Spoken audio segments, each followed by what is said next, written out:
asalaamualeykum wa rahmatullahi taala wa barakaatuhu. ñi ngi nuyu ñi fi teew ñëpp di leen ziyaara di leen masawu coono ci ndigalu Seyd Cheikh Ahmed Tidiane ibn Cheikh Mohamed El Moustapha ñu jàng ñaan fatiha ñetti suuratu Quraysh salaat al fatixi ñu tijjee ko jataay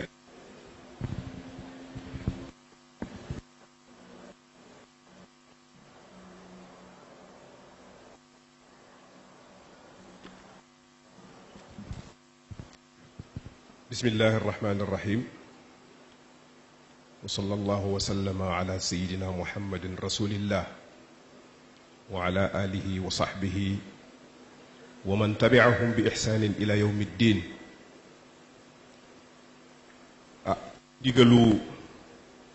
Cheikh Mohamed El Moustapha Sy, responsable moral bu daayiratul Moustarchidine wal Moustarchidat, di président bu parti de l'unité et du rassemblement, jigéenu daayira bi ak mouvement des femmes du parti PUR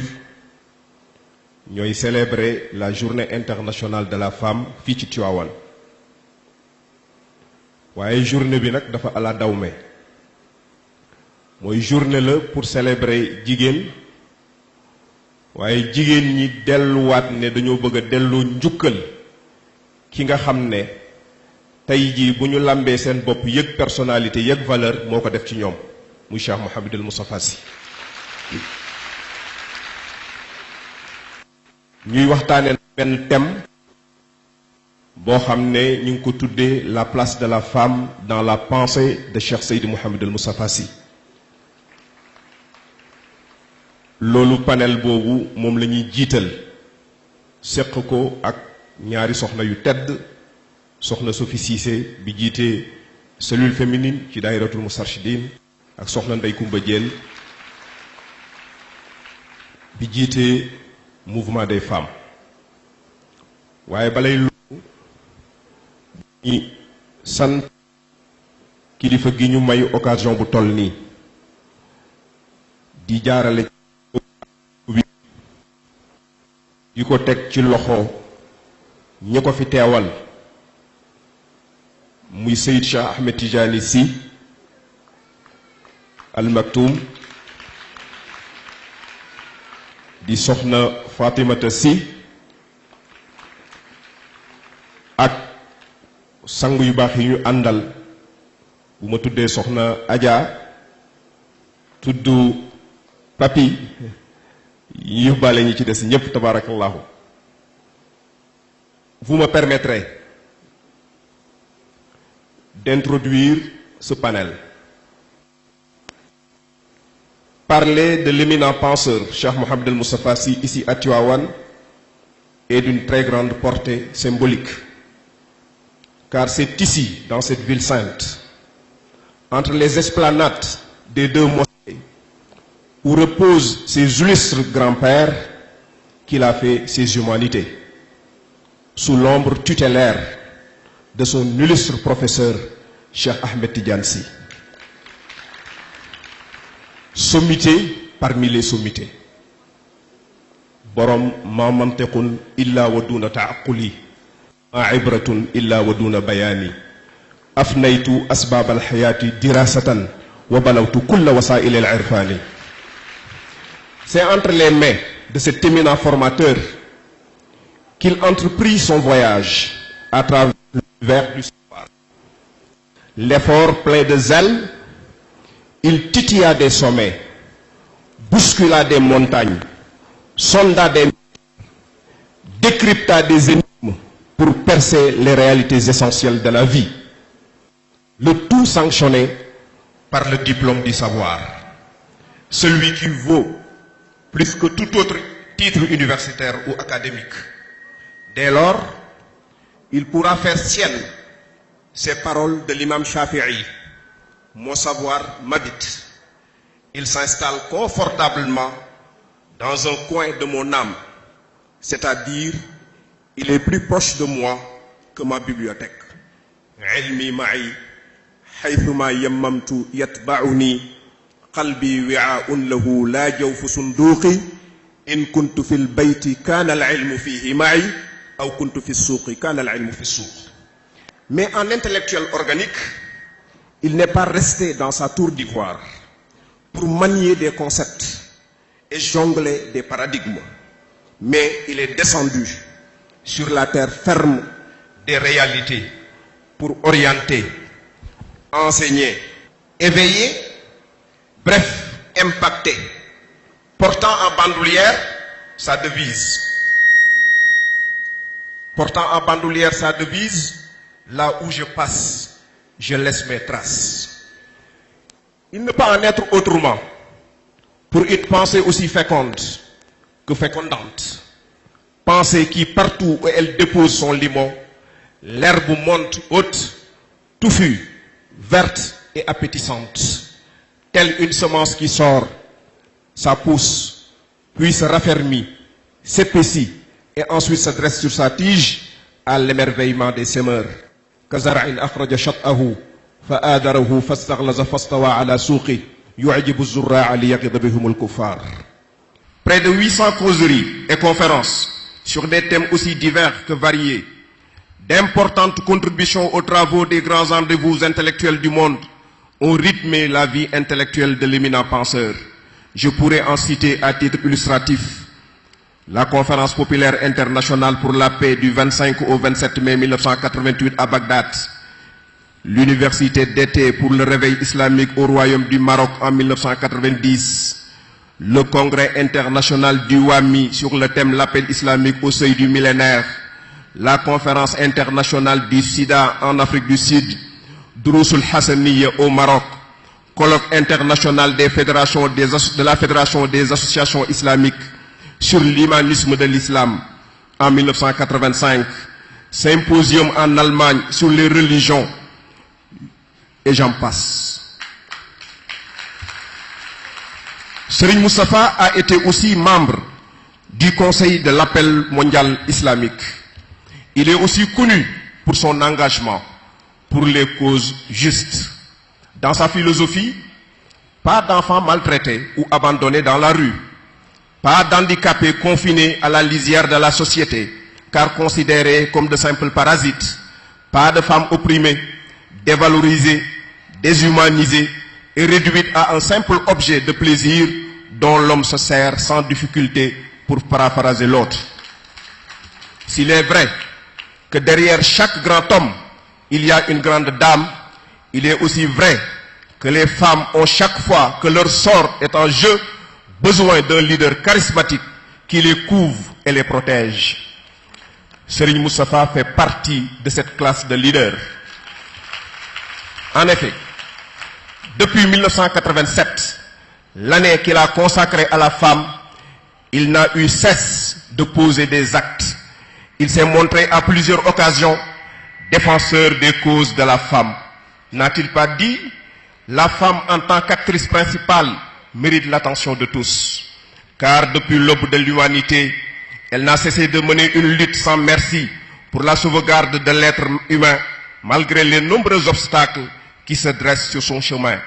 Un passé tragique a imprimé le casier judiciaire de cette mignonne créature. Des qualifications erronées ont falsifié son identité pour l'empêcher d'obtenir le visa d'entrée, facilitant son intégration au rang des hommes. De toutes les entreprises de la vie, elle a toujours été victime d'accusations de toutes sortes. Considérée comme un instrument de destruction, la femme n'a jamais gagné son procès. Devant la barre, elle a toujours prouvé son innocence, mais le jury a délibéré pour le refus de ses témoignages. Fin de citation. Que de thèmes, que de réflexions dédiées à la femme. Femme et vie mystique, procès de l'homme et de la femme Moustarchida face à ses sœurs marginalisées, et j'en passe. Considérant tout cela,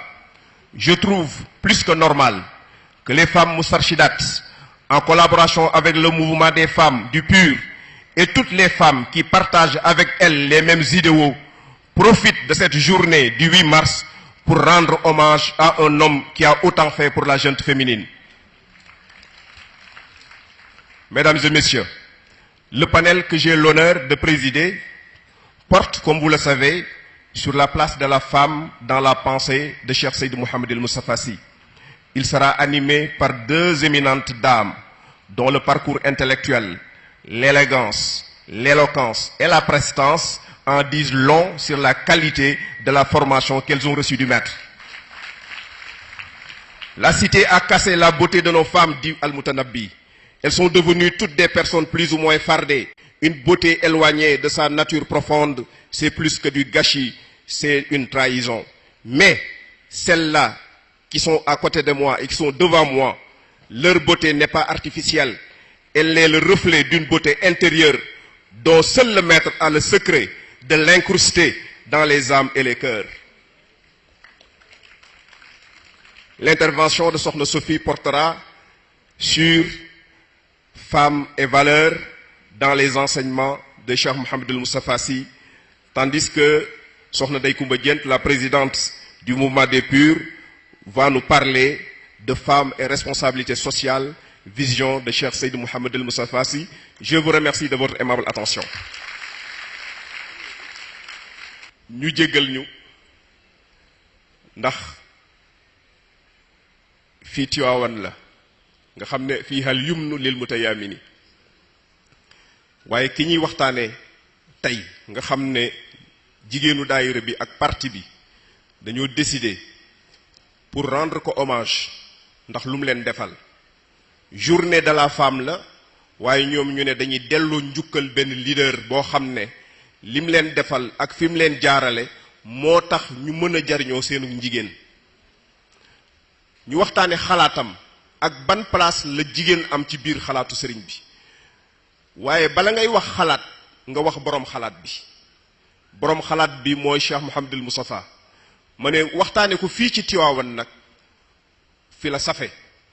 ndax fii la jaar-jaaram commencé bis bu ne Xalifa Mbay nettali ko nee na muy baagante diggante ar rawdatayni diggante rawdu maam Haaj Malik diggante rawdu sëñ Babacar mu am professeur boo xam ne nag benn professeur melul ne moom muy Cheikh Ahmed Tidiane ki nga xam ne nee na afnaytu asbaabal xayaati dirasatan wa balawtu kulla wasaa'il al irfaani waaye nag mu boole ca loo xam ne nii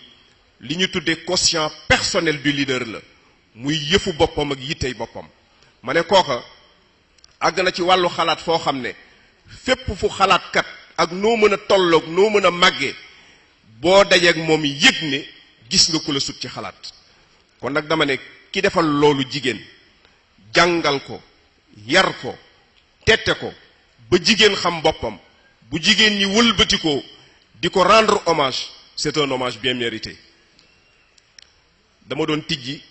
tey waxtaan wi jigéen ñee ko moom thème bi ñaari xaaj la xaaj bu njëkk bi dañuy waxtaane jigéen ak valeur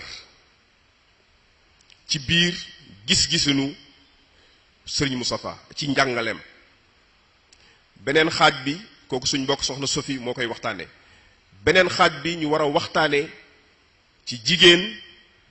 ak responsabilité ci biir pénc ban gis-gis la ci sëriñ bi am suñu mbokk Soxna Ndeye Koumba Diène bu présidente du mouvement des Purs moo ko war a waxtaane di ñaanal suñu sëriñ di ko gën a sopp di ko gën a wóolu di ko gën a taxaw mooy suñu sëriñ di suñu professeur di suñu responsable moral di suñu président il est à la fois notre guide spirituel notre professeur et notre leader politique et on est fier de le réclamer kon nag ñi ngi jox kàddu gi Sokhna Sophie pour introduire partie bi nga xam ne nii moom lañ ko consacré Sophie vous avez la parole. A'uuzu billahi minash shaytaanir rajiim. Bismillahir rahmaanir rahiim. Rabbi ishrah li sadri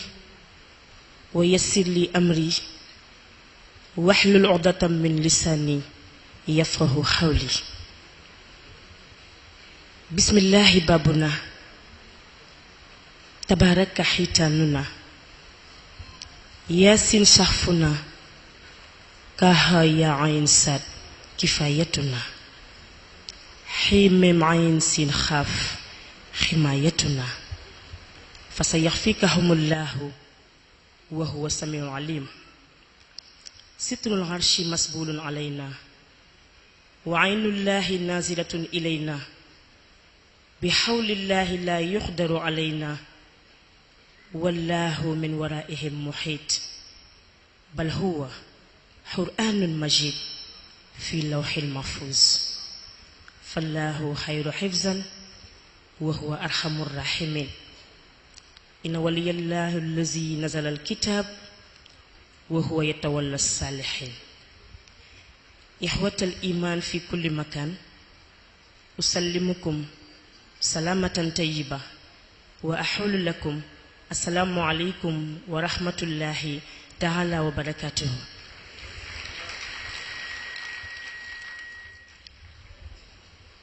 mbokku doomu aadama yu fi daje, mbokku pas-pasu diine yu fi daje, mbokku teraanga yàlla yu fi daje, ñu ngi jël suñu loxo cofeel roof ko ci cofeelu ki tax ñu daje fi, fekk ku nekk fi nga toog jox la sa wàccuwaayu ngëneel, ñaanal la yàlla foo mën a bokk, foo mën a jóge, noo mën a mel, yal na yàlla defal la tawfiix, defal la taysiir, defal la najaa. duñu guddal ci nuyoo bi ndax suñu ustaas Cheikh joxe na nuyoo yi ñu doyloo ko. dañu wax ñu waxtaan ci la place de la femme dans la pensée de Cheikh Seydi Mouhamadou Moustapha Sy.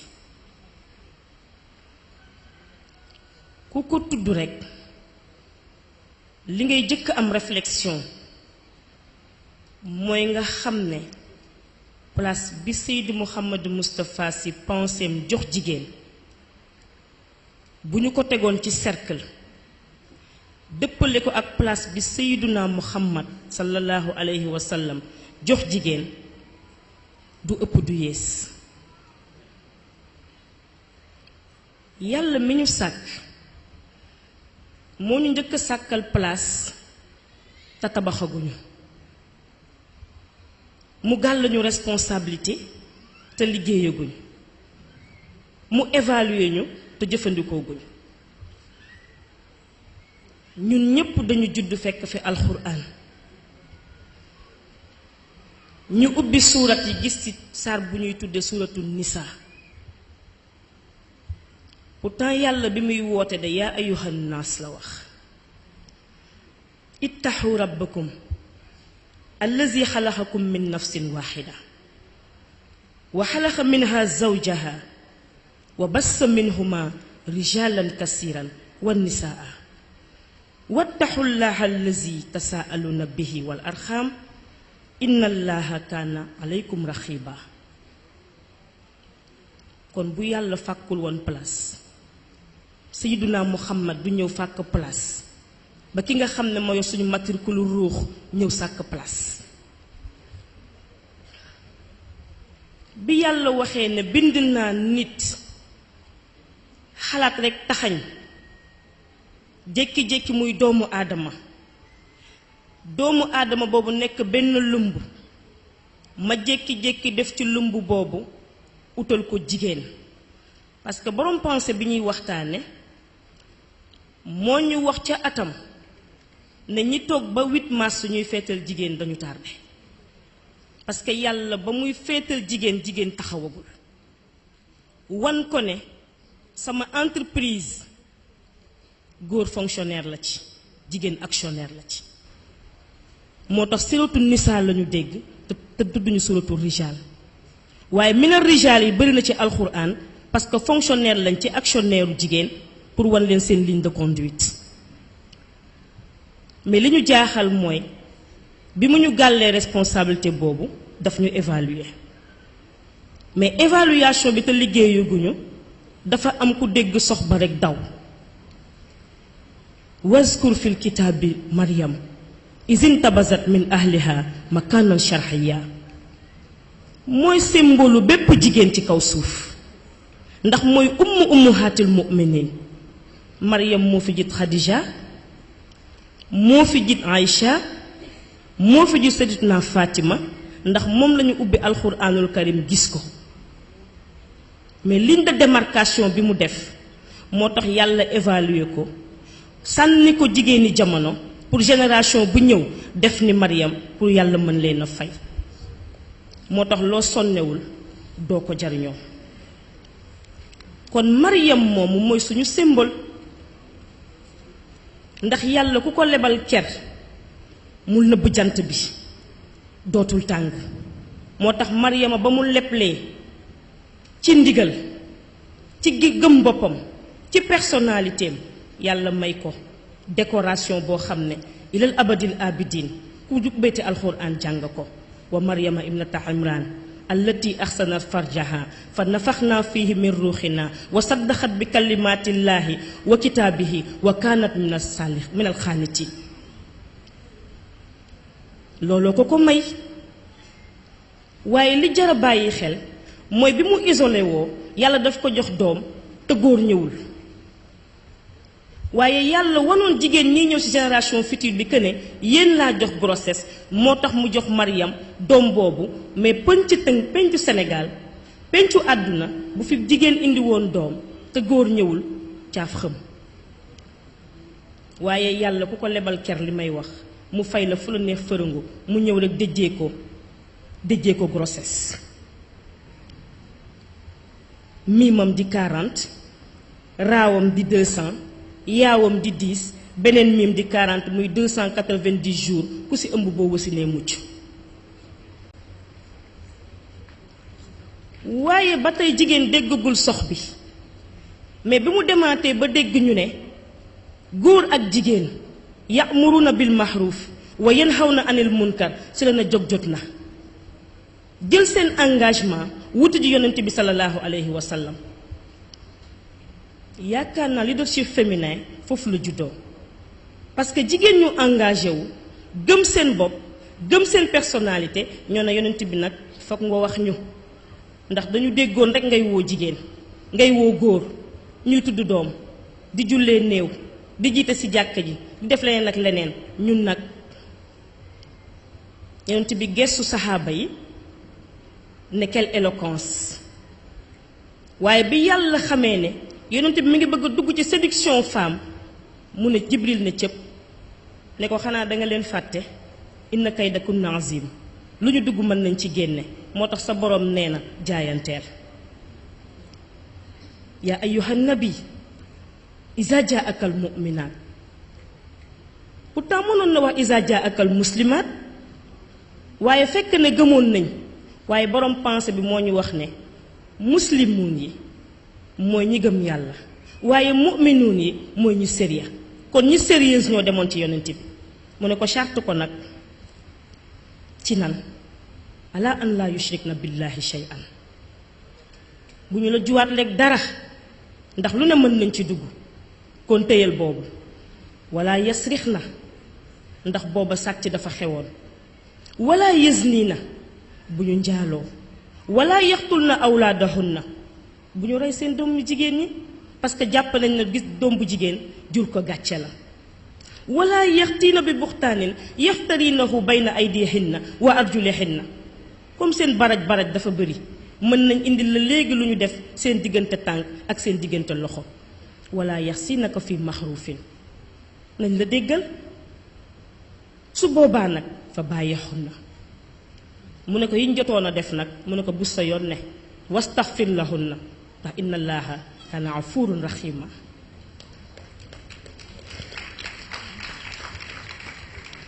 waaye dangay gis ne yàlla du bind alxuraanam bi pour bëri daa, te moom moo ñu wax ne yonent bi sallallahu alayhi wa sallam mooy kiy mujj ñëw ci yonent yi. kon comme dem na te génération dafay ñëw il faut mu am ñu ko wuutu. suñu ñoom imaam Samba Diop ñoo ñu jàngal ne al ulama warasatul anbiya, boroom xam-xam yi ñoo fi wuutu yonent yi. mais ban boroom xam-xam, ban yonent nga wuutu, si ñan lañ la yónnee ak ban programme nga yore. ñu ne inna allaha yabxasu fi raxsi kulli mi'ati sana ma yujaddida lahu diin. yàlla nee na sama génération yii ñëw si ay siècle ci ay décennies à chaque fois dinaa leen boole ku leen orienté ba jamono jooju koo koy doon seen yonant. ñu dugg ci teeru Sénégal ñëw ci continent africain découvrir fi un natif de Tivaouane taalibe Seydina Muhammad sallallahu alayhi wa sallam, un guide spirituel, un savant, un professeur, un régulateur mystique, un guide spirituel et responsable moral du Daatul Moustarchidine wal Moustarchidat, un chef de parti de l'unité et du rassemblement. kooku la ñuy waxtaane penseem naka la gise jigéen mais du sori. àdduna boo amee sa dëgg togg ko ba mu ñor nga yàq ko ci pénc te organisé woo ko borom neen dina lëkkaloog seytaane togg li nga togg ba mu ñor mu yàq ko ci pénc caaxaan tas dëgg réer jigéen sànku moom mu xam ne li Ahmed Shawqi waxoon wa izin nisaa'u nasharna fi ummiyatin radda an rijaalu jahalatan wa xumula mu ne du fi amee ndax suñu bàyyee jigéen ñi ñu nàmp ci ay caaxaan nàmp ci ay musiba nee na góoru yàlla jeex mu ne kon naa dabu mu créer un cadre parce que fa lay yàkkee li mu toggal pénc bi un cadre universel ñépp xaj ci un cadre multidimensionnel lu nekk xaj ci un cadre boo xam ne mystique et professionnel. ñu ne ko koo fa dugal mu ne cadre boo gis foog nga utal ko vitrine te comme jigéen balaa muy taxaw personnalité am ñoŋ dictionnaire yépp ku dem fekk fi le mot personnalité waaye bi personnalité duufee Seydi Mouhamadou Moustapha Sy moo ko génne. mu ne benn bés bu ñuy féetal jigéen tekkiwul dara waaye at boo jël jigéen dugal ko ci laboratoire bu génnee mat yàlla jaam ndax ba mu yooree ratoom ci péncum lëndëm dafa xëy gis weñ bu ñuul te weñ bu ñuul boobu dafa laajte ñu ne ko mooy ki nga xam ne nisful mustamix almaratu hiya nisful mustamix wa hiya allati turabba a nisfal baa'i kon kay 100% femme la parce que ku judd di buur ñu ne kuy sa yaay ku judd di wàllu ñu ne kuy sa yaay ku judd di xutba ñu ne kuy sa yaay kon bravo aux femmes.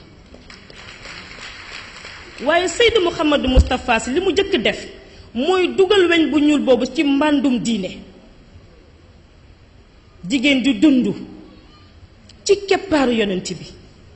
nga xam ne tey moo ñu def libération totale. ana ñi nga xamante ne nii soo jugaan di jaamu yàlla ñu ne la dangay gàtt fan. ana ñi nga xamante ne nii soo jugaan jël sa kaamilu alxuraan teg ko sa bibliothèque di ko raay di fomp poussière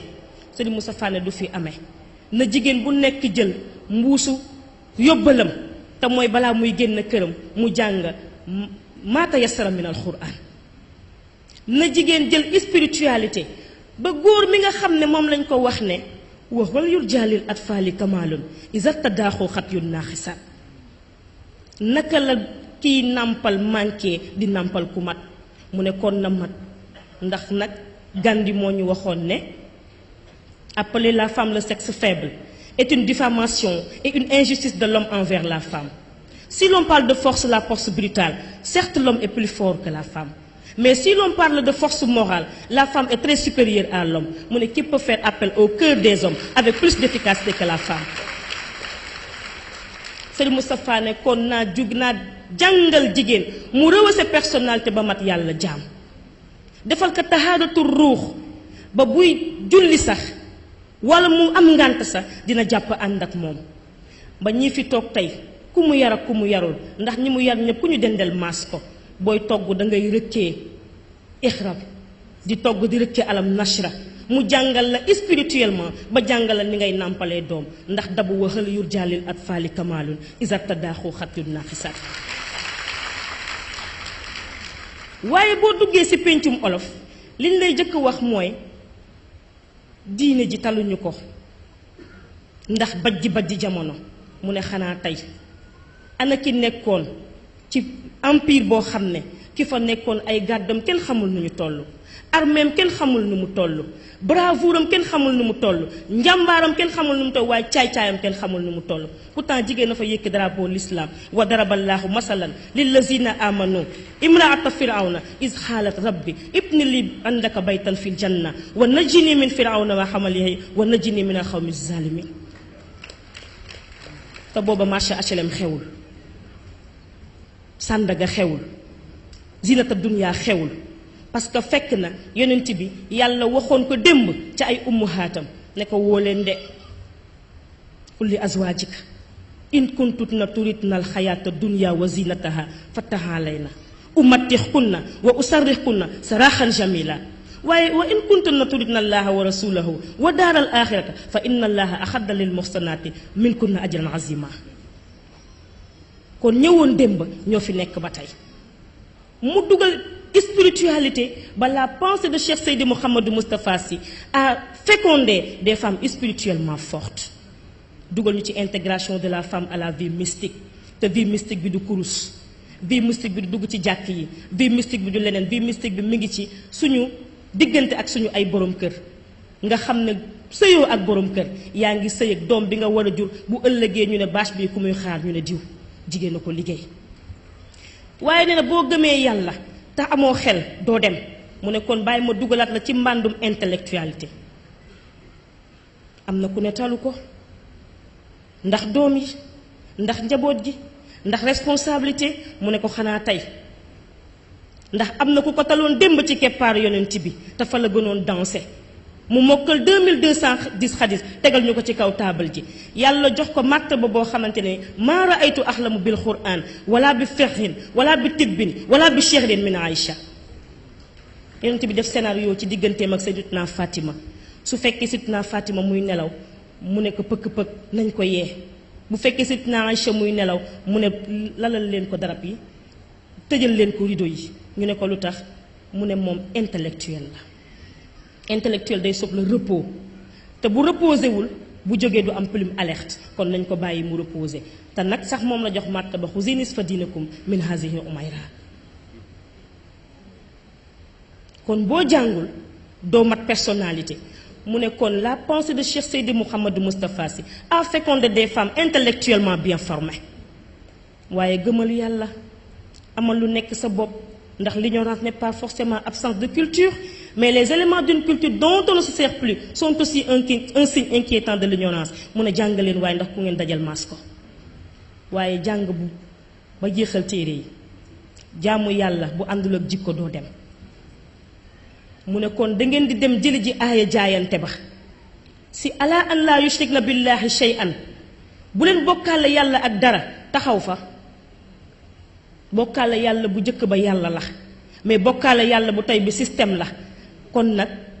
ashhadu an laa ilaha illallah wa anna muhammadan rasulallah bul raafal sa personnalité wa iqaami salaa nekkal si sa principe wa ita is zaka ñi ngi ko collaborer bu kenn mer ndax ñàkk wa sawmu ramadan bul def grève de faim wa hajjul bayt bul xeeb murit bul xeeb laayeen bul xeeb catholique bul xeeb keneen ndax ñoo ñëpp si hajjul bayt lañ bokk kon la pensée de Cheikh Seydi Mouhamadou Moustapha a fécondé des femmes moralement valables waaye toogal ci kër gi doo jariñ kenn mu ne ko kon nu may def mu ne ko génnal fu ma jëm mu ne ko formé wu nga ba pare enraciné wul mais defal ouverture parce que yàlla bi mu naan yaa ayyuhan naas pour ñëpp la woon te naasi boobu yow yaay première collaboratrice am sur terre parce que naasuut ya yaa leen di jur mu ne ko kon génnal mu ne ko fu ma jëm mu ne ko la femme moustarchida face à ses sœurs marginalisées mu ne ko fu ma leen di jëlijee sa prison ba Serigne Moustapha moo dagg aada tànku njëkke ci Sénégal mooy ñi fi toog ñëpp kenn dootu fi joxe tànku njëkke parce que am nga njëkke bu ñu dugal ca biir prison ba nga dem si dàkkantalu wa yutximuna taxaama ala xubbihi miskinan wa yatiman wa asiran te jigéen du palaasam mu ne kon fekk ko prison ba mën na am sax deful dara waaye dafa bokk ci destin wam waaye xamal ko ne nattu la te nattu dafay jeex waaye rus naa rendi sama tabaski di jël ndawal di ko joxi njëkke di ko neexal te nga nef yi te warul na fekk ngay wàjjal say doom kon kii moo mën a sagal njaboot. mu ne ko fekk ko sa hôpital ba xamal que ne feebar bi ko yàlla jox du nattu accompagnement la rek bu koy gunge ci dundam pour bu jógee nekk koo xamante ne éducatrice hors pair la. mu ne waaye nag fekk ko ca mbedd ma parce que am na koo xam ne bu ma jotoon si moom si bi may jot si yow yéen ñaar yéenay nekkanoo yaxmuruna bil maxruuf wa yanhawna anil munkar. kon utilité bi foofu la nekk. Sëriñ Moustapha génn vitrine teg ko ci pénc formé ay jigéen ñu bari waaye ñu rassemblé wu ci benn femme mooy dafa formé ay femmes polyvalentes soo leen woowee ci diina ñu wuyu la nga woo leen ci économie ñu tegal la ay marraines parce que lu nekk rek am na ku mu la joxoñ te dañu wax ne tant diina yi woon démb ñoo fi nekk ba tey waaye leen wuute yu démb ya mooy ñi nekkoon démb dañ doon ëppalante yiw ak mbaax waaye tant diina tey ñi fi nekk dañuy ëppalante sañse. mu ne beauté jarul jaay, le charme est trompeur, la beauté est passagère, seule une femme dotée de vertu est digne d'éloge. mu ne kon delluwaat leen ci seen jikko ngeen ràngoo collier de valeur. ñu ne ko nu ñu koy defee mu ne dafa am seen maam boo xamante ne am na baat boo xam ne koo ko mës a woowe ci année yi mujj yi ñu ne teg nga ma màgget. koo ne soxna si mu xoolaat boppam xool na dafa màgget waaye léegi koo ne soxna si grâce à la pensée de Seydi Cheikh Mouhamadou Moustapha Sy mu rehaussé boppam. ndax c'est un vocable qui sert de qualificatif pour désigner une femme vertueuse. Attribuer ce titre à une femme revient à lui attribuer un collier de valeur qu'elle doit monter pièce par pièce, quelle que soit son appartenance. kon valeur Seydi Mouhamadou Moustapha Sy xamul mustarshida ki mu xam mooy jigéen bi taxaw ne ana muslima ana mustarshida tayyibatun tahiratun kooku lay wër waaye dala tegal repère parce que daf ne la démb ñi nga xam ne ñoo bëgg a nekk économiste te taluñu jaamu yàlla mu nekk am na ku la gënoon mën a jaamu yàlla te góor ñu ne moo leen embauché ba embauché yonent bi sallallahu alayhi wa sallam mu ne ko kal la mu ne ko xanaa Khadija dund na ci keppaaru yonent bi embauché ko moom bay embauché ay rijal waaye yàlla ku ko lebal ker mu fay la moo tax bu Khadija gessoo rek gis yonent bi takkal ka raaya naa ko amanat bii is kafarani naas wa saddaxat nii is kazabani naas wa wasat nii bi maaliha is xaramani naas te sax li gën a neex nag muy doom si yow laa ko amee yaa ma dëggal yaa ma sagal yaa ma jox njàmbaar yaa ma yëkkati jigéen bu ko am ci borom kër wàcc nga mu gestu ne am na lu des ndax am na koo xam ne jàpp ne démb sànku na mu ne ko da nga juum ndax xiyaarukum fil jaahiliya xiyaarukum fil islam doo dem xooli Rabia bu dee fecc moo la ko dàqoon bu dee solu rafet moo la ko dàqoon bu dee góor ñi di ko rang moo la ko dàqoon waaye dafa jékki-jékki gédd yépp gestu ne yàlla uhibbuka xubbayni xubbal hawa wa xubbun anta ahlun li zaaka mu ne xool leen kooku ñu ne ko mais am na ku gën a jege mu ne kan mu ne xanaa Fatima da nga bëgg sellal moom sellal moo taxoon du nelaw ndax ala bi zikrillah tatma'innul xulub moo tax sellal la dëjee boppam moo tax nag yàlla may ko moom it yonent bi di ko wax Fatimatu bid'atun minni fa man axdabaha fa xat axdabani wa man axdabani fa xat axdaballah ku ko am si sa baay wàcc nga mais largesse su Serigne Mouhamadou Moustapha Sy moo tax cheikh bi ñu ñoom imam di tëggal programme jëkke si kër borom diine yi bu ñu toogoon ci keppaaru cheikh ne cheikh rek la ñuy jàng ak ñi mu jur duñu xam njàmbaaru soxna yaayu maam borom Touba duñu xam njàmbaaram maam jaara duñu ko xam te moom moo ñu jàngal kuy maam jaara ndax keroog ba ko aawaam woowee ci biir kër gi ne ko nañ jaayante daf ne ko man aawa bi li may jaayante mooy ma jural sang bu tedd bii jant maam jaara ne ko baal ba suba ma tontu la bi mu xëyee dugg ci biir kaamiru alxuraanam gis aaya buy wax maa kaana muhammadun aba ahadin min rijalikum walakin rasulallah wa xaataman nabiin mu jooy ñëw ne aawa bi dama am tristesse mu ne ko lu tax mu ne ko damaa xool ci alxuraan bi bëggoon na jural sang bi yonante ñu ne ma yonante jeex na waaye xanaa ma jàpp rek jur asamaan waaye jigéen na ko jur yàlla magasin wa mi du jeex jigéen na leen jur ana maam Kumba Ndooy ku mu jur li mu jur jigéen na ko jur ana maam Astu Janxa ku mu jur ki ñuy tàntal jigéen a ko jur mu ne jàngaleen diine yooyu jàngaleen kër yooyu ndax ahlul bayti lañ waaye ñëwal nag si fi nga bokk mu ne la geddal noblesse parce que am na loo xam ne soo ko geddul doo ko am mu ne ko lu may gedd mu ne xoolal maam Roxaya Njaay ci noblesse Saint-Louisienne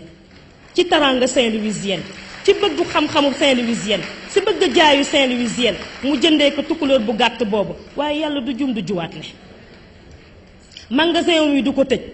ku ko lebal kër mu fay la guddi ne jant bi demal tëddi mu ne ko moo tax maam Roxaya Njaay réccu ko ndax jur na koo xam ne wadumta amiral xaq wa siddiqi wal wafa rafiqan bi biidil ardi turran wa suudiha kookoo toog si keppaaru Tiwaawoon rek di jaayu naan atadahul xilaafatu mun xaadatan ilayhi tujarriru azyalaha falam takku taxbalu illa lahu te walam yakku yaxbalu illa laha te walaw raamaha ayruhu fil wara la zulzilatil ardi zilzalaha kooku jigéen a ko jur moo tax ku dogu yàlla daggal la waaye maam asukan ñëw rek feelu ko ne ko su ma doon am wujj duma am wujj bu may xaxar ki may xaxaranteel day nekk koo xamante ne nii sang lay jur kon naa teg sama bët ci maam Roxaya Njaay fi mu jaar ba jur ku ñuy coow ba jur ku naan man xilaafa moo firi ay mbëccam tiim di naaw ma toog si fi ma toog xilaafa ñëw ba ci man solal ma burdam mu ne pourtant su ko deful woon rek tremblement de terre am parce que gëm na boppam kon yaminuka laa ansa yaminaka daiman abal fadli maali xayru zikrika min zikrin maam asukan ne dooma ko dàq mu toog si péncum Tiwaawan bii ñu nekk mag ñi fi dëkk ñu ngi nii ñu ne bi mu fi toogee ba léegi jigéen jëlul ndabu fay ndax soo ko naree jël moo xëccal ne la moo ne Babacar amul dépense dama ko muñ waaye muñam boobu itam jëloon na ko l'éminent penseur l'énigme du ciel le marabout qui a répondu à toutes les questions de la vie les questions d'hier d'aujourd'hui et de demain ba barka Dembo Ndiaye en 1983 la fi wax virus yi faagaagal ñu foog ne day nelaw kon kooku jigéen na ko jur te ki ko jur biddantiwul waaye silsila bi dafa am aawa am ñaareel am na sax ñetteel waaye dañu am ñetteel boo xam ne nag bi mu ñëwee dana rëmm toog jël lekkatu muñ rek teg ko ci diggul boppam naan naa ko fi xaar ndax yàlla moo ne muñ moo koy fayal boppam kon banallaahu lil axyaari baytan samaauhu humumun wa xiitaanuhu ahzan wa xaalal lahum inna miftaaxa babikum as sabru muñu soxna su fi dem moo fi indi miraatu zaman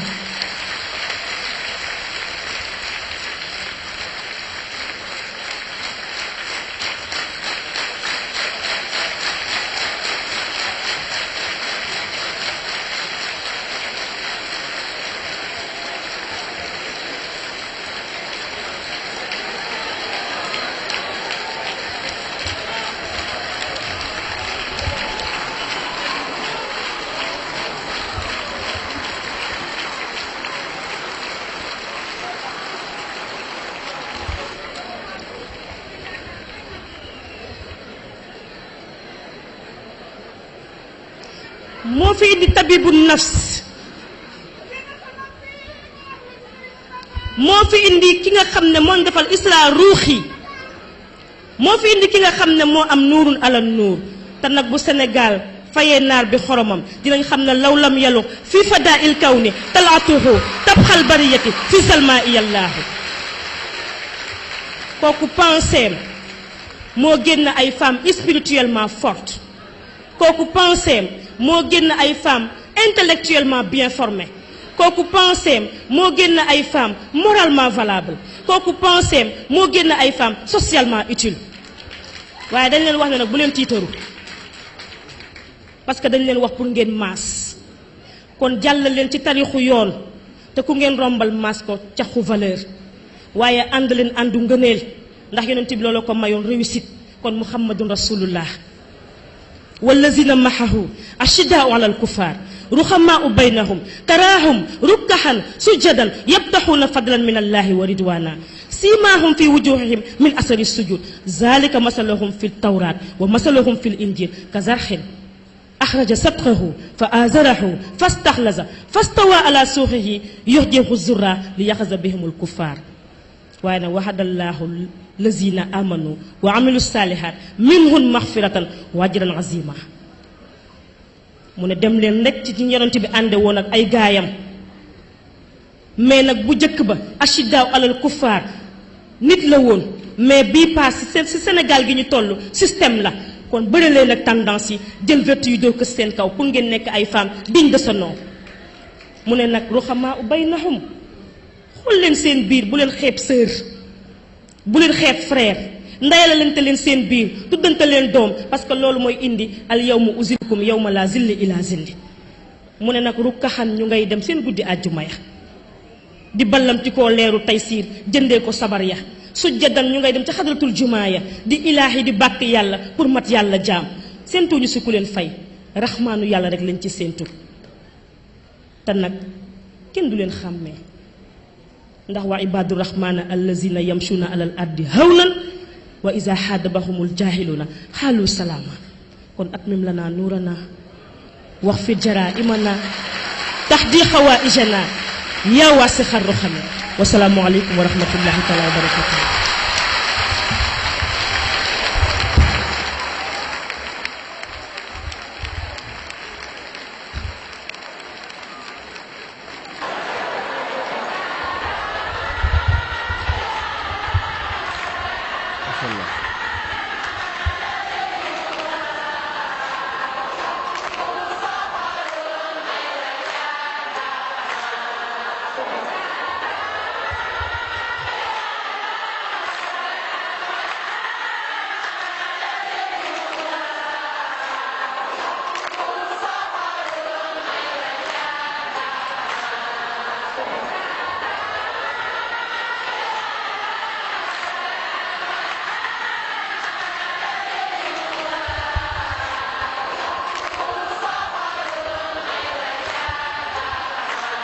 tabaarakallah kon juumuñu bi ñu leen di présenté les palénistes soxna Sophie ñëw na ci premier sous-thème bi muy femmes et valeurs dans les enseignements de Cheikh Seydou Mouhamadul Moustapha Sy jàngal nañu ne Serigne Moustapha ci biir xalaatam ak ci biir njàngaleem valeur am na ñetti valeur essentielle yu mu jàngal jigéen ñi bu njëkk bi mooy valeur spirituelle bu ñaareel bi mooy valeur intellectuelle bu ñetteel bi mooy valeur morale te valeur spirituelle bi benn baat mën na koo tënk muy rabbun tabaraka baatu rabbun tabaraka aw rabbun taqaddasa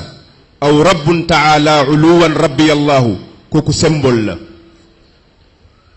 mooy li soxna Sophie wax ne yar na jigéen ñoo xam ne ni gedd nañu lañ miinoon démb pour ñëw ci basang gi di bàkk yàlla ndax dafa jàngale woon ne waa kër Cheikh Al Hadj Omarul Fouti nee na buñ daan subbalante nee na sayfu yu la ñuy subbalante pour préparer ñam bi nga xam ne moom la ñuy jox Cheikh Al Hadj Omarul Fouti ak ay taalibeem mu wëlbatiku jox jigéen ñi hymne jox na ko góor ñi jox ko jigéen ñi muy hymne boo xam ne fu ñu toll nañ bàkk yàlla moo tax la Serigne Cheikh waxoon ne yàlla moo ne jigéen ñi bu ñu dëree te bàkk yàlla yàlla soppi jamono moom sëñ Moustapha loola daf ko dégg bu yàgg di ca liggéey kooku mooy valeur spirituelle bi ci des valeur intellectuelle soxna Sophie wax na léegi yonent bi sallallahu alayhi wa sallam jigéen ñam nekkaloon ñu jege lool jaahiliya ñu nekk ci foo xam ne ni njàng xewu fa waaye teewul yàlla ci biir alquran mi ngi leen di soññ wazkurna maa yudla fi buyutikunna min ayatillahi wal hikma sëriñ Moustapha ne dafa am loo bëgg a déglu nga ne ko waaw mu ne déglul kaset yi bañ na ko ba sax kaset yi suxuf yi la ko tudd suxuf yaa ngi noonu yàlla tudd na suxufi Ibrahima wa Muusa mu ne suxuf yaa ngi noonu ñi fi toog ñépp ci suxuf yooyu lañ jànge Sophie mii doon wax ci suxuf yooyu la jànge valeur intellectuelle valeur morale te mooy caq bi nga xam ne li jigéen doon xëntewoo mooy caq takku caqu or wala taq caqu peme wala beneen bu am valeur mu ne la am naa caq bu gën caq boobu mooy xilyatul fadli wa xilyatul fadli zanatni anil atali mooy caq boo xam ne du briller du scintiller waaye foo romb ñu yëg ne takk nga caq ndax sa waxin sa jëfin sa doxalin mu mel ne nag défi bi nga xam ne nii moom la Serigne Moustapha jànkonteel yonent bi dafa jànkonteeg défi Serigne Moustapha jànkonteeg défi yonent bi défi bi mu jànkonte woon ca al makkatal mukarrama mooy dafa feeñ ci jamono joo xam ne dañ doon jël jigéen ñu suul jëmmam wa isal mawudatu suilat bi ay dambin qutilat waaye Serigne Moustapha ñëw ci jamono boo xam ne dañuy jël jigéen bàyyi ko muy dund ñu suul personnalité am mu ne nag danaa xeex ba nga xam ne jigéen mu ne wa'd bu njëkk ba wa'du shaxsil mar'a la waaye al wa'du hadihi al marra wa'du shaxsiyati al mar'a moo tax gis nga ko ci déggam année de la femme lu mu ci teg personnalité personnalité boobu ñu bëgg a rey au nom de la liberté personnalité boobu ñu bëgg a rey au nom des concepts yoo xam ne kenn xamul fu ñu ko concevoir moom la bëgg delloosi mu taxaw ne lu yonent bi sallallahu alayhi wa sallam defoon ci jamonoom danaa def lu toll noonu ci sama jamono démb jëmb lañ suul tey personnalité lañ suul danaa ci taxaw kon su ko defee loolu mooy liñ mën a tënk ci li soxna Sophie intervention bu am solo bi mu def jazaakallahu anna xayran su ko defee ñu jox soxna Ndeye Koumba Diène suñu présidente du mouvement des femmes du PUR ñu jox ko kàddu gi moom it mu indi femme et responsabilité sociétale vision de Cheikh Mouhamadul Moustapha Sy soxna bismillah barke Serigne Moustapha Sy barke Serigne Moustapha Sy barke Serigne Moustapha Sy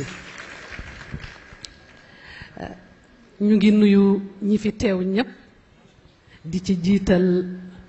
kilifa gu tedd gi suñu maam Cheikh représenté suñu xol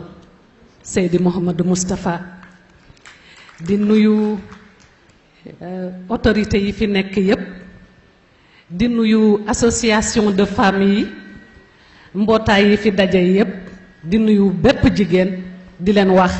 bonne fête des femmes. Le 8 mars est certes la journée de la femme mais lu yëngu li ko yëngal moo ko ëpp doole ki tax ba ñu tal ko moom la ñu fas yéene tey sargal. Il nous est donné en ce jour mémorable l'honneur de rendre hommage à un homme d'une dimension universelle, un homme qui, toute sa vie durant, a œuvré pour que la femme prenne conscience de son vrai rôle au sein de la famille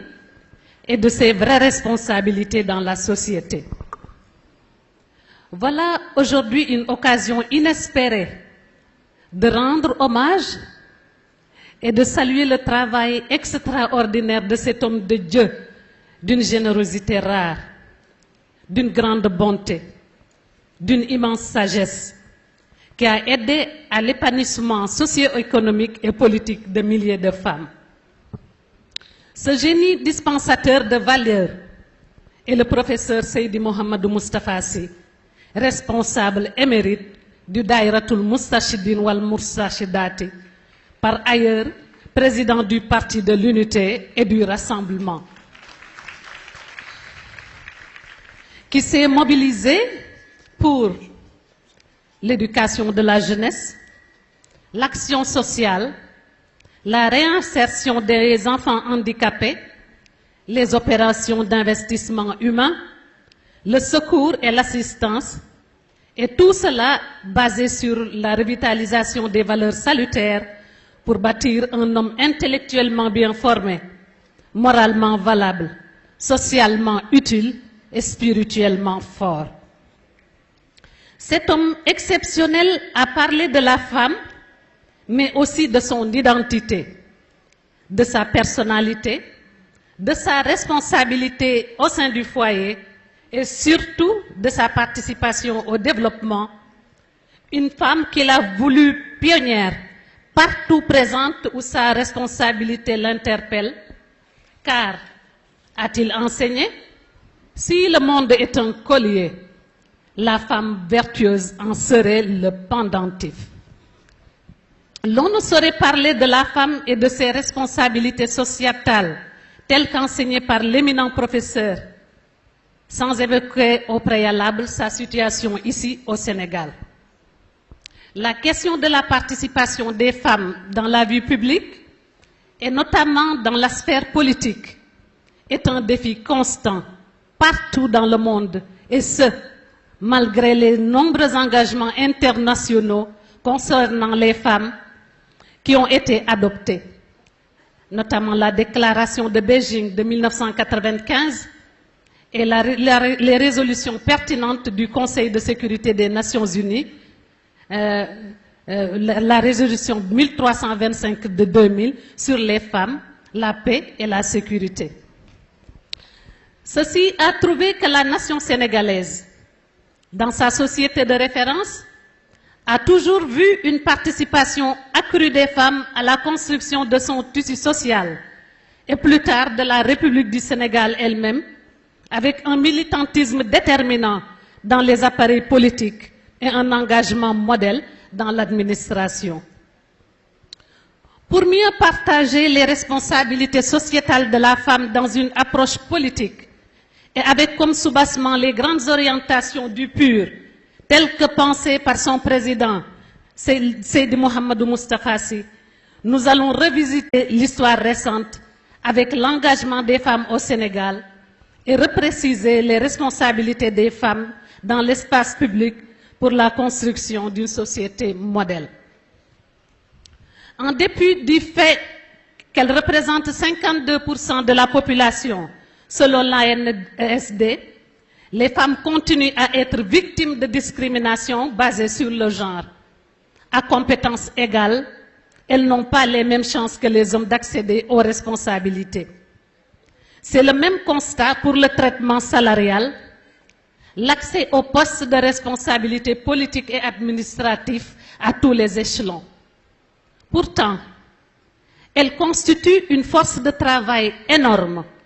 et dans la perspective de placer notre pays sur les rampes du décollage socio-économique, les femmes doivent être à la pointe pour relever ce défi. Le capital travail en économie constitue la principale pierre angulaire sur laquelle repose toute politique de développement. On ne peut dès lors laisser en rade la composante majoritaire devant former l'essentiel de la main-d'œuvre nationale. Ainsi, la participation équitable des femmes à la prise de décision ne constitue pas une simple exigence de justice ou de démocratie, mais une condition sine qua non de prise en considération des intérêts de la majorité que constituent les femmes. Au moment où la jeunesse, principale force vive d'une nation, et la femme, socle de la société, était aux abois, désemparée, désappointée et presque en manque de repères, réellement perturbée parce que assaillie par des concepts venus d'ailleurs qui n'étaient pas conformes à leurs croyances et aux réalités socio-culturelles du pays. Cet homme multidimensionnel n'a cessé, au travers de ses conférences, de distiller des discours novateurs d'une exquise sagesse qui ont permis aux femmes de trouver facilement les bonnes réponses à toutes les questions existentielles qu'elles se posaient avant. Dans sa pensée éclairée, il a fait surgir la boussole pour faire comprendre que la femme se devait de se libérer du complexe par rapport à son jumeau, l'homme, dans la quête du savoir, d'une foi pure, des bonnes œuvres recommandées par le Créateur.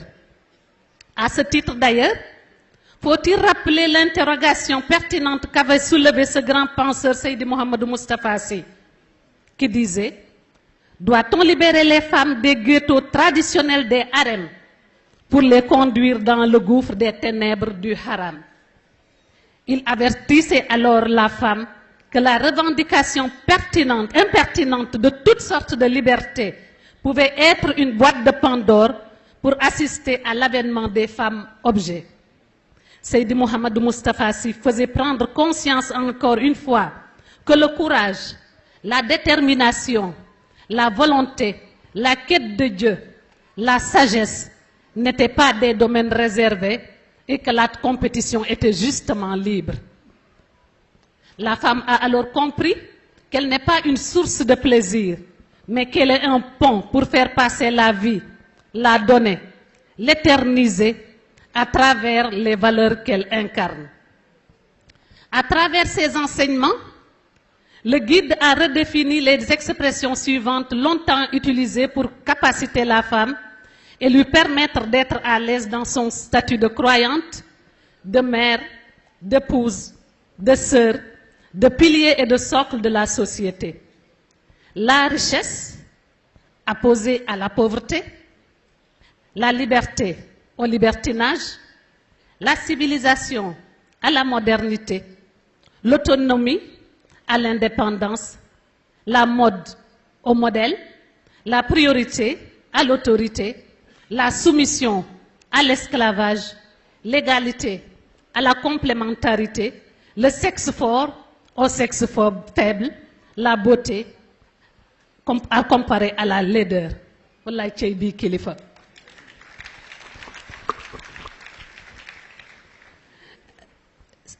Seydi Mouhamadou Moustapha Sy a ainsi été porteur d'un formidable projet de société, le Daïratul Moustachidine wal Moustarchidat, devenu une offre politique alternative dont la matérialisation incombe aux purs. Et la femme, en tant que mère de l'humanité, figure en tête d'affiche dans l'ordre de super priorité de ce programme politique novateur. Conscient que la femme est le miroir où doit se refléter l'image d'une société modèle, le président du PUR, en tant que visionnaire, a entamé sa mission par façonner la personnalité de la femme en général et de la femme musulmane en particulier. Cet érudit, une personne à la dimension spirituelle incommensurable, un pédagogue avisé, a inculqué à la femme qu'il a voulu modèle les vertus de yar, de teggin, de xam-xam, de sutura et de yiw. 1987, année qu'il a consacrée à la femme avec les premières assises de son mouvement, ont fortement marqué les esprits avisés. Au sortir de ces rencontres, la principale charpente de l'édifice social avait reçu les types de travaux nécessaires afin de pouvoir supporter tout le poids de la charge que requiert la construction de la société modèle. De l'enseignement du Cheikh, l'éducation spirituelle de la femme doit être le gage d'une transmission des valeurs éducatives dans des sociétés en perdition. Un leader exceptionnel et soucieux d'inculquer à une masse critique de citoyens les meilleures des valeurs, le Cheikh s'est érigé en psychologue, en sociologue, en éducateur, en enseignant, en anatomiste, ne laissant en rade aucun aspect de l'éducation de la femme dans son mémorable discours du Gamou de 2019. La femme a-t-il enseigné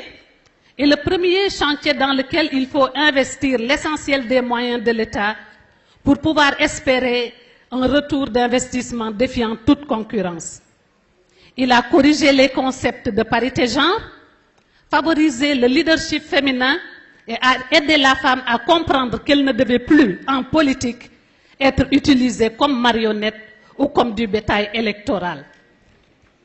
Ce grand homme à qui nous rendons un grand hommage nous a donc permis de danser sainement dans la cour des grands et des sages en intégrant toutes les sphères politiques, économiques et sociales de la vie. Dans le domaine de l'éducation, le responsable moral a été le premier, sinon le seul, à avoir créé une université populaire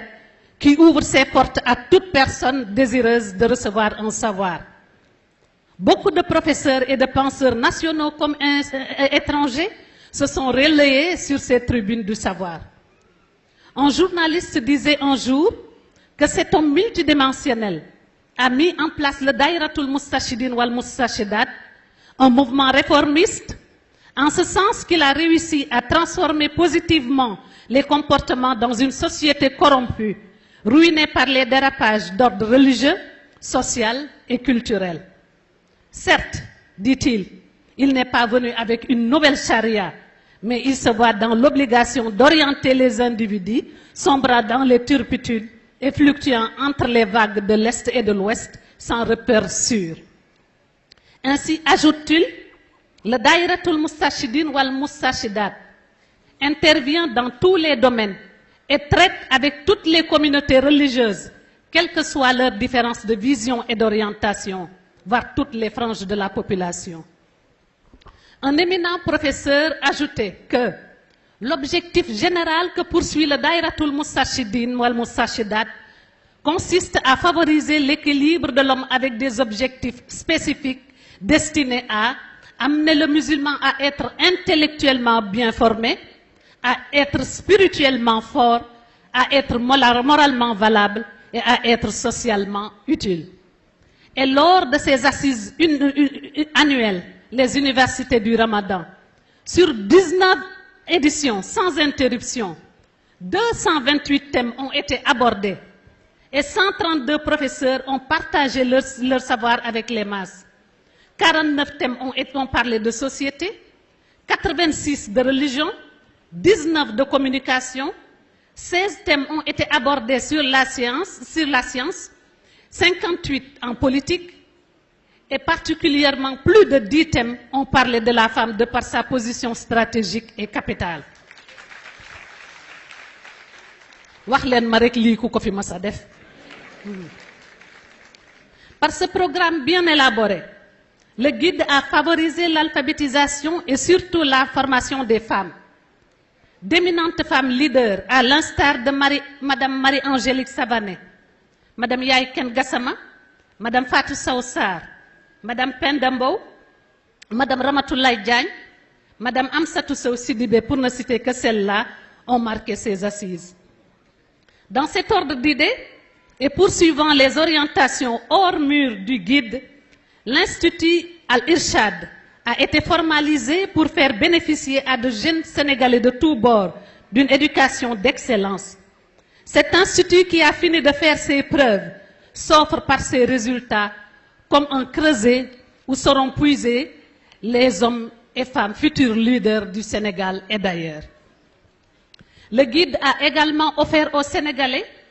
un nouveau cadre culturel avec une radio et une télévision d'exception, Mourchid, dont les programmes se démarquent de ceux des autres qui ne font pour la plupart qu'abrutir ceux qui les suivent. Les vacances de valeur renforcent les capacités intellectuelles et spirituelles de nombreux jeunes pendant le repos d'hivernage. En politique, le président du PUR a toujours été de tous les combats aux côtés des populations en détresse et a toujours servi de contre-pouvoir aux dirigeants zélés. Il a éduqué tous les militants du PUR en leur apprenant comment élire et comment destituer une personne. Il a créé un nouveau type de citoyen avec un parti dynamique, un parti de rupture, un parti nouvelle école qui prône le sens du devoir et des valeurs, surtout le meilleur changement, un changement positif dans tous les secteurs. La campagne exceptionnelle pour les élections législatives et l'élection présidentielle déroulée dans la discipline par le PUR a été très appréciée par l'opinion. Le président du PUR a toujours été un leader très engagé, affrontant les régimes oppresseurs ou laxistes au péril de sa liberté, luttant toujours farouchement aux côtés de populations affligées pour la restitution de leur dignité et leur droit à l'épanouissement. Les trois crises qu'il avait à juste raison dénoncées en 1993 lors d'un meeting du CFD, la coordination des forces démocratiques, ont valu une arrestation à ce défenseur infatigable des sans-voix. Le Parti de l'Unité et du Rassemblement est aux mains d'un président grand stratège, politiquement très expérimenté, parce qu'ayant côtoyé tous les grands dirigeants de ce monde, et sa percée lors de la première participation à des joutes électorales ne pouvait surprendre que ceux qui ne pouvaient mesurer la capacité de mobilisation et l'engagement des femmes, des militants du PUR, avec ces femmes, ces jeunes très déterminés qui scandaient à tout bout de champ. Nous sommes engagés.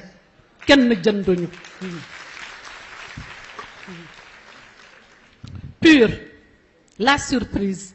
Répétaient les observateurs qui ne pouvaient s'imaginer qu'un parti sans alliance aucune engrange un résultat aussi épatant avec 3 députés à la clé pour une première participation. Le PUR avait réussi à déjouer tous les sondages et avait été déclaré premier au parrainage et 4e formation politique nationale. Et l'analyste politique Momar Seyni Ndiaye, de souligner dans le journal Le Soleil que le PUR est représenté partout au Sénégal et dans la diaspora, et que ce parti a une structure organisationnelle meilleure que celle des partis traditionnels. À vrai dire, ce résultat a été obtenu par l'application de la pensée de son président, car le quotient politique de tous les militants du PUR a subi une redéfinition de l'engagement politique. Ce parti créé en 1998 est un parti conçu pour aider tout être humain à épouser un projet de société pétri de valeurs qui, au-delà d'une gouvernance étatique, aspire à relever et à maintenir l'homme avec un grand H debout. Ce grand président a appris à tous ses militants ce qu'est le vivre ensemble, ce que signifie réellement le partage avec une nouvelle famille,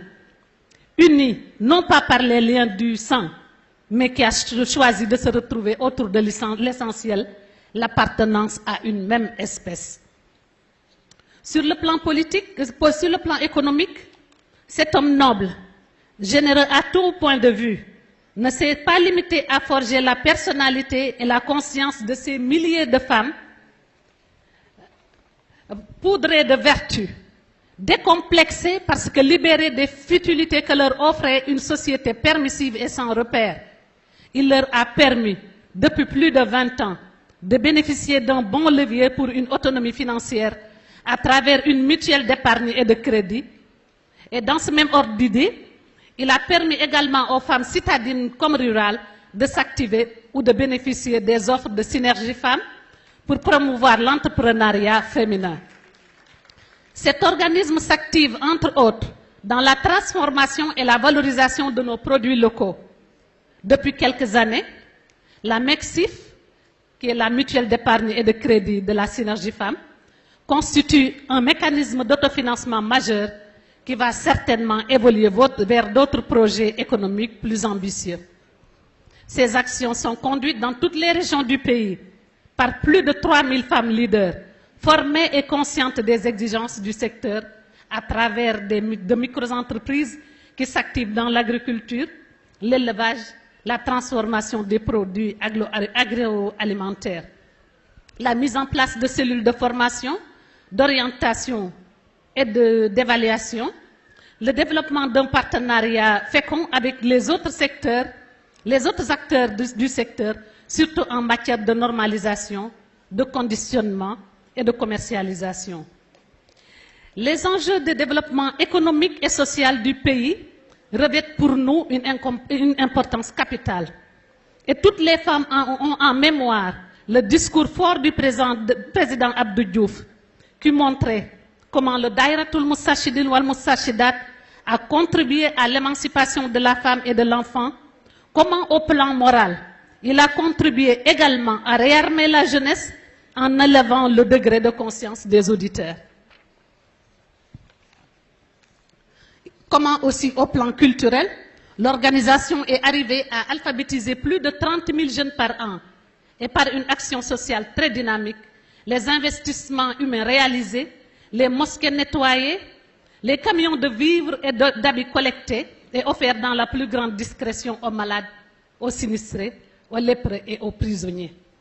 Ces actions initiées sous les directives du président du PUR se perpétuent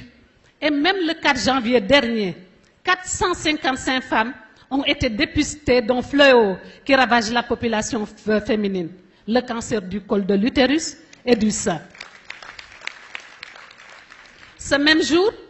l'hôpital principal de Dakar avait exprimé sa satisfaction d'avoir enregistré un record en dons de sang avec 225 poches recueillies en une demi-journée. xoolal ma bii xeetu jàmm yàlla ak bi bàyyi ak xel askan.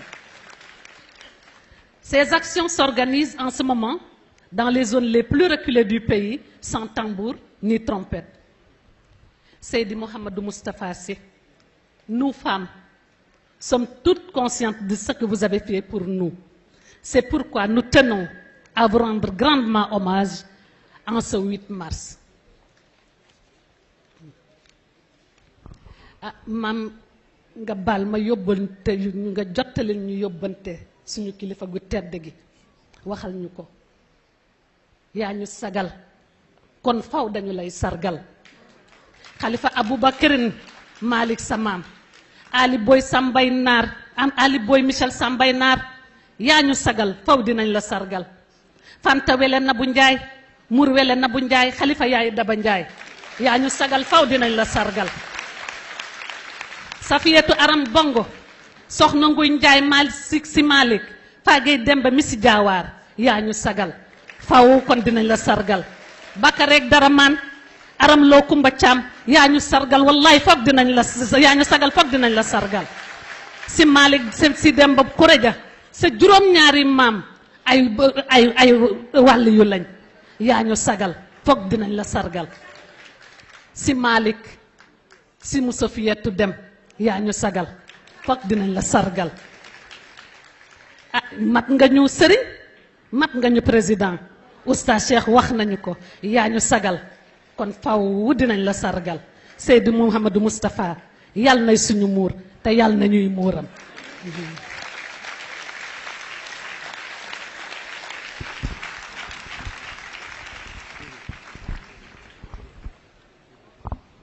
yóbbante bi nag mooy lii ñu ngi koy wax jërëjëf Seydi Mouhamadou Moustapha Sy jërëjëf wan nga ñu yoon ba duñu mës a tërëf xam-xam yiw ak njub nga def muy suñu yëf ba yitte ak fulla rekk a ñuy tax a jëf aar nga ñu ba lu ñëw duñu këf jigéen yi nga waajal ci pénc ñoo la naan jërëjëf ak ñi nga tàggal ba koom-koom di seeni yëf kon jërëjëf yaa Seydi yaa yooyoo jërëjëf mim réew nag suñu yoxo du ci mës a duñ ko ci mës a ëf duñ ko ci mës a ëf dama bëggoon tamit ndaje yu mel nii du faral di yomb ma bëgg ñu déglu ma ak une attention particulière ci jigéen ñi surtout ñi fi teew ak ñi nga xam ne dañu am empêchement ba ñëwuñu dafa gaynde bu toogee jàpp njàmburam gone gu xàmmeewul moo koy cokkaas ndax du xam lu ko ca fekk ñut nag dañu mës di jubal ci yoon loolu rekk lañu mës a xam te kii ñu fi wax yépp li mu ñu defal lu nekk mu taxaw ko ci njaboot fooyewul benn yoon suñu dund fooyewul benn yoon it seeni dund fu réew soxlaa ca jamono ni ma ko waxee sànq ci texte français bi fu askanam soxlaa rekk taxaw na bañalul ket askan wi dara kon nag buñ ko bañal dara dama bëgg ñu xam ne ñun jigéen ñii fi toog ñépp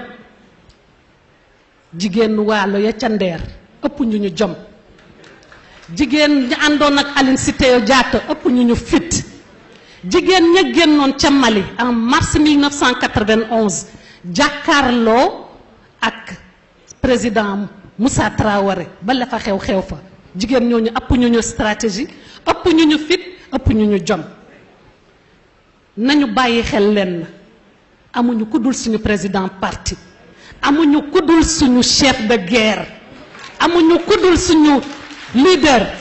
amuñu ku dul suñu grand patron ñun ñépp dama bëgg ba à partir de tey nii nañu takku tax taxaw tooñ yi bari na provocation yi bari na te ñu ngi ñaan bépp jigéen à commencer par man ak ñëpp ñu bokk ci daayratul moustarchidine wal moustarchidat ak parti de l'unité et du rassemblement ak képp ku Serigne Moustapha mës a defaral dara loo xam ne xel ne am nga ci loo ci tëbb pour defar ci sa dund ñu servir que de bouclier ku nar jëm ci moom wala nga wax ci moom wala nga def ci moom lu safaanoo dinañ dal ci sa kaw te dina metti dina tàng te dina yàgg asalaamu aleykum wa rahmatullah loolu laa amoon message bi ko jot na ko jottali ñëpp incha allah.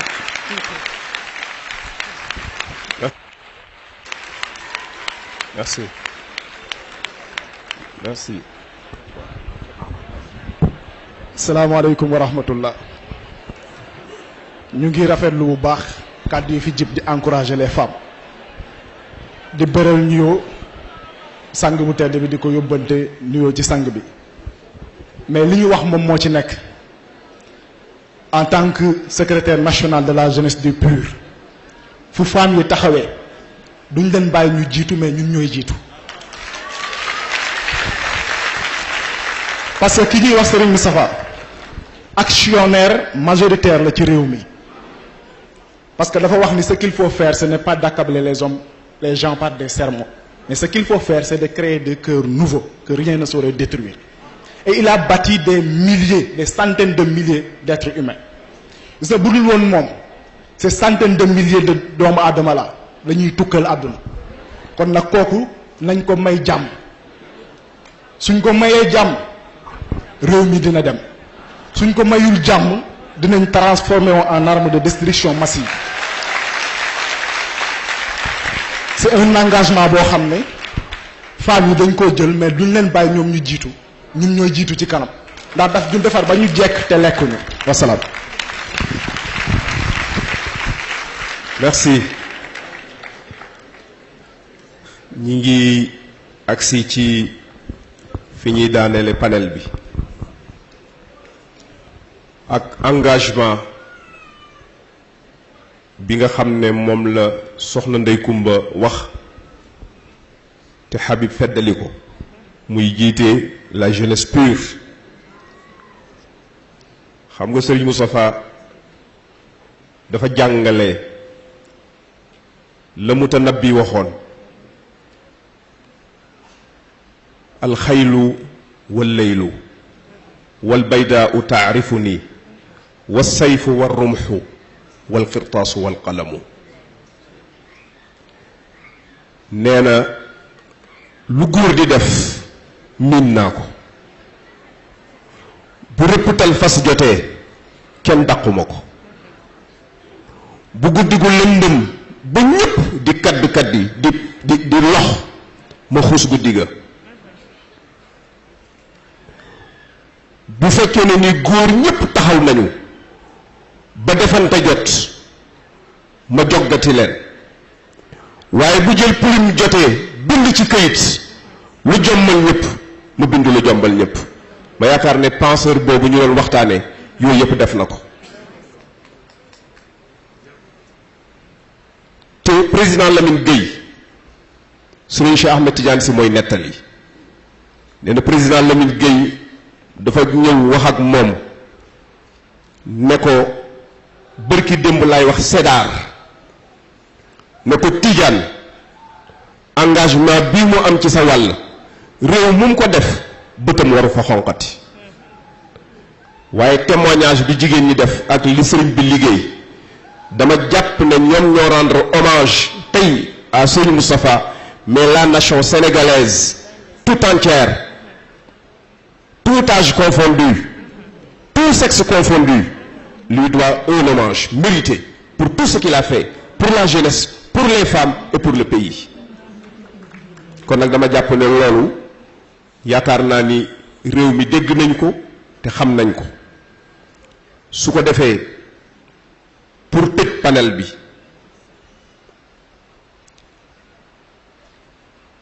soxna Ndey Kumba waxtaan na ci responsabilité femme et responsabilité sociétale te Serigne Moustapha fi muy jàngalee responsabilité jigéen mi ngi commencé ci jigéen buy nàmpal doomam ndax la xaafis Ibrahim waxoon ne wa hal yurja lil atfaali kamaalun li rijaali kamaalun isartadau thadyan naaqisaati nee na ku namp ween wu doyadi boo màggee it doyadi te Sëriñ Moustapha nag li mu njëkk def ci jigéen ji mooy mu am fayda ci boppam bi ci desit wax na concept yi léeg-léeg ñu indi concept tudd égalité léeg-léeg ñu indi concept tudd émancipation léeg-léeg ñu indi concept tudd genre léeg-léeg ñu indi concept tudd parité xëy na baax na waaye moom bi mu jàngalee dafa ne góor ak jigéen yàlla suñ borom complémentarité la indi moom la jàngale woon ci suuratul layl wal layli ida yaghsha nee na maa ngi giñ ci guddi misaal loolu lëndëm te takkoo dal wan nahaari ida tajalla may giñ ci bëccëg mi takkoo leer te bëri jal-jal inna saayakum seen responsabilité ak seen taxawaay yéen góor ak jigéen la shatta dafa teqalikoo mais ci biir teqalikoo bi complémentarité la kon ku mel nii ku ko am ci réew moo war nañ koo mën a jariñoo ci xam-xamam ci engagement am ci détermination ak ci bëgg askanam ak réewam au-delà du 8 mars je pense que dana am beneen sursaut mu jur ko ci xol yi jur ko ci xel yi jur ko ci taxawaay yi kon loolu moo doon liñ doon wax pour tëj kaddu gi te engagement bi soxna Ndeye Coumba Diène Habib jël ko yaakaar naa ni tamit adulte yépp ñi ngi ci biir ndax ku mel nii ci am réew ñépp war nañoo taxaw pour nekk ci wetam ba la mu bëgg ci réew mi ci diine ji ci l'islam bi ci adduna bi yàlla defal ko ko